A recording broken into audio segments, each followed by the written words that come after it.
Welcome to the Slop Temple. We pray this video helps. In this video, I will show you how to make an easy coleslaw. Let's start by gathering our simple ingredients.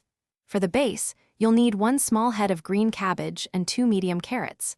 For the dressing, grab about 1 cup of good quality mayonnaise, 2 tablespoons of apple cider vinegar, and 1 tablespoon of granulated sugar.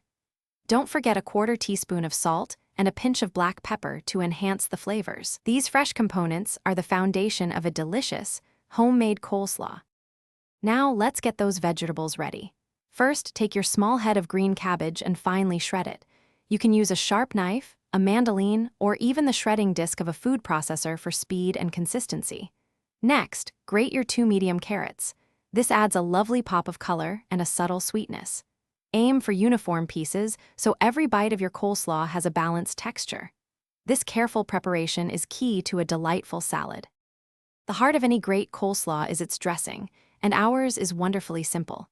In a medium-sized bowl, combine about 1 cup of creamy mayonnaise. Then, whisk in 2 tablespoons of tangy apple cider vinegar. Next, add 1 tablespoon of granulated sugar for that perfect balance of sweet and savory. Finish with a 1/4 teaspoon of salt and a generous pinch of freshly ground black pepper. Whisk everything together until it's smooth and well combined. This creamy mixture will bind all your fresh ingredients. Finally, it's time to bring everything together. Pour your creamy dressing over the shredded cabbage and grated carrots in a large bowl. Using a spatula or tongs, gently toss the mixture until all the vegetables are thoroughly and evenly coated. Once combined, cover the bowl tightly and refrigerate your coleslaw for at least 30 minutes. This chilling time allows the flavors to meld beautifully.